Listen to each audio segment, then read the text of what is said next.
Hello there and welcome back to another video, and first and foremost, Happy New Year to every single one of you that is watching this video at whatever time you happen to be watching this video. Hopefully it should be New Year 2021 for everybody in the world right now. I'm not saying that people around the world watch me, maybe one day, hey, that'd be nice, but hey, genuinely hope that 2021 can even be just a tiny little bit better than 2020. There's a good chance that it might not be. There's also a good chance that it could be a little bit worse. But hopefully our experiences of 2020 will help us into 2021 and hopefully make it a little bit easier for all of us. Now, before I get into this video about Liverpool versus Southampton as well, only a quick update. It's not really like a serious update, but things might change a little in terms of how videos look, because I am actually upgrading to a proper like 60 FPS or frames per second camera, proper HD camera, instead of the front-facing camera that you now see me on my iPad. This is what I record all my videos on, and it does mean I can get my studio microphone and such like that, hopefully just to try and, you know, get things up a little bit higher in terms of quality, and actually get my computer back in use as well, in terms of like getting it on screen, split screen, all that sort of stuff as well. Might also open us up to being able to do some live streaming, which would be, that is something that I really want to do. A little bit nervous about it when it comes to it, but just because I'm curious as to how people would respond to it anyway. But it also means I can interact live with you as well, get a good conversation going as well. So that's a small update there. That is what I'm planning on doing. That should be a couple of days when that sort of stuff arrives anyway. But let's get into Southampton versus Liverpool. When I look at it, when I was looking at this run of games, obviously Liverpool fans, all of us, were pretty much looking at these run of games that we're having at the moment, and leading up to Manchester United, which is the game after this one, after we play Aston Villa in the Cup as well. So we've got that to come up. We've got a really, really busy time. We're not going to win all of our games. Obviously, people will be wanting us to, you know, win our game against Manchester United above all, because now it's not the Manchester United of last season or even the season before, etc., etc. This is the Manchester United that are literally on our arse in terms of points and in terms of performances as well. They are picking up results when maybe they shouldn't be picking up results, or maybe they're just getting slices of luck here and there. When they score a 93rd minute deflected goal and such like that, we're obviously looking at that Man United game being one of our most dangerous as well. And without looking, I can't remember if that's at Anfield or not. If it is, Manchester United have a very real chance of ending our 3-year unbeaten streak at home. We don't want that to happen. What we were looking at in terms of West Brom, Newcastle and Southampton, out of these 3 games, we were looking at Southampton as being the hardest game. Now, every single game that we've played has been difficult. West Brom, started that game okay, scored the first goal, ended the game horrifically, took that into the next game against Newcastle, which I didn't do a review on because, you know what, it was coming up to New Year, and I just thought, you know what, I was pretty angry at that at first. There was an improved performance when I look back on it and when I really take things into consideration, but the point is, out of a possible 6, we only took 2 out of those 2 games. Now we've got Southampton, who on paper and in the table as well, I just want to double check that is correct, that it is, because I'm pretty sure it is anyway. That shouldn't really need to double check it. Yeah, Southampton are 9th in the table. In the table, in terms of performances as well, Southampton are a better team than West Brom and Newcastle. So if we do anything anywhere near what we did against Newcastle and what we did against West Brom, we're probably not going to win this game. We're probably not even going to draw this game, because Southampton, people always go back and mention the whole 9-0 that they had against Leicester, I think maybe a year ago, 2 years ago, whenever it was. I think it was last season anyway.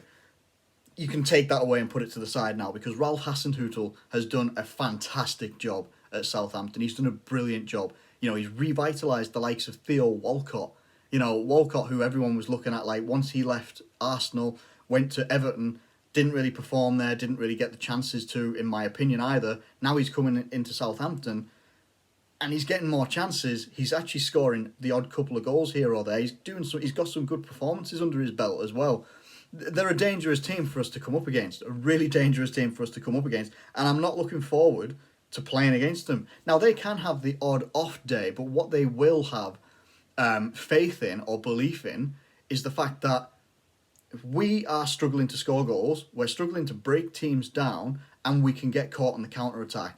Now, we got caught by West Brom badly, but we also got caught numerous times by Newcastle, especially early on in the first half. Callum Wilson probably could have scored 2 or 3 goals if it wasn't for some heroic blocks and saves by Alisson and Fabinho and the defence working better. But by no means are we're not immune to letting goals in. Letting goals in, it's just, all right, we haven't let many in. Yes, we got the draw against West Brom. They scored a late goal. It was a switch off in terms of mentality from the midfield through to the defence. But it's just not, I don't know, it's not the most positive mindset to be going into this game against Southampton. Southampton are a very difficult team to play against. Now, this is apparent. The 2 players that are missing for Southampton will be Redmond and Vestergaard. Now, Vestergaard has been an absolute, he's been a brilliant central defender for these guys as well. He's a colossus. I can't actually remember, I don't even know if I can get his profile up on here, of how tall he actually is. 199 centimetres, I don't know how tall that is, whether it's 6'5", 6 or 7, however tall it is. He is a big guy, really big guy. And he's been very, very good for them as well. One of their highest rated players in terms of performances. In terms of who we're missing, obviously we know the majority of who we're missing. Naby Keita is still on the list here, whether that's right or not, who knows. Obviously Diogo Jota, Gomez is out. Now Joel Matip, we're apparently going to be missing him for 3 weeks, which leaves us with literally Fabinho as our central defender, Nat Phillips, Reece Williams, and anyone else who just wants to throw the hat in and wants to play at central defence for us. So whether we go into the market in January or not to get a central defender or not, I'm not sure we will. Now people are obviously questioning the performances of Reece Williams, which I think is really unfair for someone so young and performed really well. It's literally the only thing that he lacks is recovery pace. He doesn't have the recovery pace of a Van Dijk or a Gomez to get himself out of trouble with the high line that Liverpool play. What also seems to be affecting us quite a bit in terms of getting chances created and breaking through teams like Newcastle, teams like West Brom, what we seem to be missing at the moment, and it's, maybe we can unlock it by having Thiago back in the team, is having those balls that can be played by like Van Dijk and by Gomez, playing those balls, even Matip to a point as well, playing the balls through the midfield straight into the attack. And it helps to open up teams that are really stubborn against you. While we have the creativity of Trent Alexander-Arnold and Andy Robertson, and they've been brilliant for us, we don't always have that in the midfield. Now, having Thiago back, hopefully that opens something up for us, opens up our options through the midfield as well, and helps to feed the front line more than ever, because we're going to need it. We really are going to need it. And if we can, keep Thiago fit as well, because let's not forget, before the game against Newcastle, it was totally rumoured that, it wasn't rumoured, Jurgen Klopp had said he's pretty much ruling him out of the Newcastle game, and then bang, he travelled with the squad and got about maybe, 20 minutes, 19 minutes, something like that, had a very high pass completion and stuff like that as well. It's getting them in the right places, getting the right chances as well, because let's make no mistake, our attack recently, when it's becoming up against stubborn defences, just seems to be running out of ideas, and you can see it in the way that they're running. You can see it in the way that they're playing, that they're setting their body language, that they're just like, I don't know what else I can do. I don't know what to do. These guys are too stubborn in front of us. They're not giving us any space. When we get set up like that, it's really difficult. People are complaining that we would have found ways to win these games last season. Like, I think we came up against, was it Aston Villa last season? And we went 1-0 down really early. Can't remember who scored the goal. Might have been Aston Villa, might have been Bournemouth. Either or. I think we might have had a couple of games like this. And then I'm pretty sure it was Aston Villa or Burnley at one point anyway, where we came back, 87th minute made it 1-1, and then 90th minute made it 2-1, and we ended up winning the game. We found a way to win. Yes, that's not happening right now. Things aren't really going our way in terms of chances. I can't really complain about, Salah and such against Newcastle, because he had the chances. It just so happened that their goalkeeper, I can't remember his name, Darlow or something, had a magnificent game. He had a fantastic game, and it's just one of those where you just go, of course their goalkeeper turns up against us. But no, he's had a good few performances, so it's not really an anomaly to say anything. So, how are Liverpool going to line up for this one? Because I've waffled on for longer than I needed to. It's going to be Alisson in goal. Needs to be Alisson in goal, because I think that we'll use Kelleher against Aston Villa in the cup game. Maybe give some first team players a rest as well. Who knows? I don't think the revenge mission is on against Aston Villa in the cup game. I'm not entirely sure how many people are asked about the cup at this moment in time. They're more concerned about the Champions League and the Premier League, and I can't argue with that either. I'm not against what anyone believes. Trent Alexander-Arnold and Andy Robertson at right back and left back respectively, and then in defence, for me, I've got no issues with Nat Phillips and Fabinho, because I think Nat Phillips has just got a bit more of a commanding presence to him. I'm not opposed to Reece Williams being in there. I just think that Nat Phillips is a brilliant central defender, and I don't think that he's out of his depth or anything like that when he comes in. Got to remember that whoever plays in these games, it's not going to be of a calibre of a Van Dijk or even a Joe Gomez. It's not going to be like that. Jesus, my hair's mad today. Well, we're in tier 4, so I'm not getting this sorted anytime soon. So yeah, that's who I'm going with. I think it's going to be. I think it should be Nat Phillips and Fabinho. Let me know what you think in the comments below. Into the midfield, I think the midfield is where we have to see Thiago play, and we have to see Henderson play, and possibly even see Gini Wijnaldum play as well. Going back to what people call it, the Brexit midfield and such like that, it's not what we need to be doing against Southampton. Thiago needs to be in there, and he needs to be in there with Henderson, Gini Wijnaldum, in my opinion. Forward line, for me, you're not really going to change it a great deal. I think it will be Salah, Mane, and Firmino. That's what I think that it will be gone with. The only thing that I would like to see a little bit different is if we're going to make substitutions, is for them to happen sooner.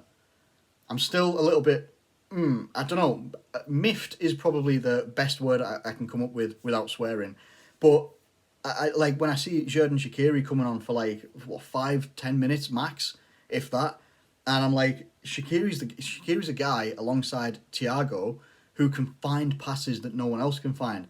Shaqiri might be a lot of things to a lot of people, and he might be a waste of a shirt for some people, which I don't really get. I don't get that opinion. But Shaqiri is a very good creative player. He might not have the pace of a Salah, of a Mane, whatever. But if you put him in behind a striker, or if you put him just in behind the front line, he can find passes, and he's done it before. He's done it many times. And that's where I would prefer him to play. Don't try and play him out on the wing if you want to use quickness, speed, explosiveness, but get him in behind and use his vision, his passing ability, because he's very, very capable of doing it. And maybe if we are struggling, have two guys on like Thiago and Shaqiri looking for these passes, trying to spot these passes. If we could have Naby Keita from the bench as well, or something like that, whatever it is. I'd like to see substitutions introduced a little bit earlier if we are in a situation where we're struggling again. That is the one thing that I can look at and say, Jurgen Klopp has complained a lot, and I agree with the fact that we're not, can't have these 5 substitutions and such like that, but you get them in the Champions League, and other leagues have them as well, but the Premier League is being stubborn against it. However, what goes against it is Jurgen Klopp's insistency on not using all of his subs, or using them so late on they can't make an impact on the game. It's very, very rare you bring someone on the 89th, 90th minute that bang, 91st minute they're going to go score a goal. It's very, very rare that happens. Very rare. So I'd like to see earlier substitutions. I'm just hoping that this team keeps going and keeps trying to create. Hopefully we can become a little bit more defensively solid. Whether this happens or something happens in the January window, I don't know. I'm going to make a separate video about that as well, because we have been linked to different players and such like that. But I'm pretty sure Jurgen Klopp and Liverpool are probably going to come out and say, we're not in the market for anybody in January. We're going to soldier on with what we've got. And people will just have to live with it. That's my prediction. That's what I think will happen. Because the only other defender that we bought was Virgil van Dijk in January. We only did that because we screwed up in that summer by tapping up or something like that, whatever it was. So, in terms of a result against Southampton, I have predicted draws, or I felt draws against West Brom and Newcastle. The way that Southampton play leads me to believe that we've got more of a chance of getting a positive result.